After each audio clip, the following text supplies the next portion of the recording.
Na kakovost pridelka vpliva več dejavnikov. Zlasti v sadjarstvu ključno vlogo igrajo tudi opraševalci. Ti ne vplivajo samo na količino, ampak tudi na kakovost pridelka.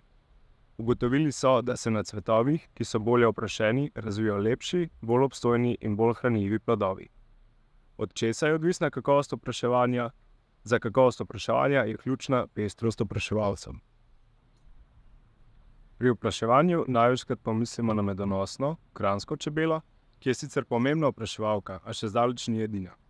Več kot polovico opraševanja v kmetijstvu namreč opravijo divji opraševalci.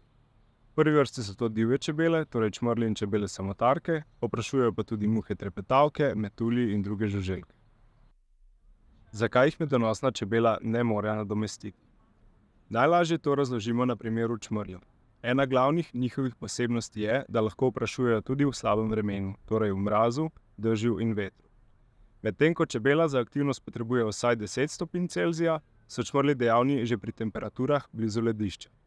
V času cvetenja sadnega drevja je slabo vreme pogosto in brez čmrljev bi bili cvetovi posledično slabo oprašeni. Čmrlji so tudi zelo hitri. V enakem času oprašijo 2 do 4-krat toliko cvetov kot medonosna čebela.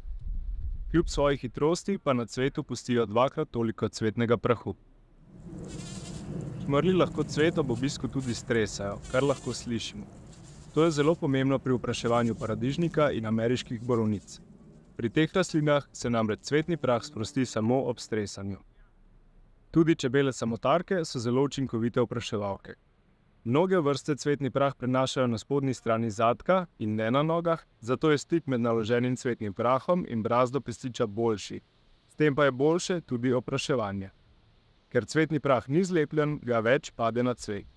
Ocenjujejo, da ena samotarka lahko opravi delo kar 100 medonosnih čebel. V sadovnjakih v lepem vremenu številčno večinoma prevladuje medonosna čebela. A to ne pomeni, da opravi tudi največ dela. Zaradi večje učinkovitosti divji opraševalci oprašijo veliko več, kot bi sklepali na podlagi njihove številčnosti. Pestrost opraševalcev je tako ključna za zanesljivo opraševanje.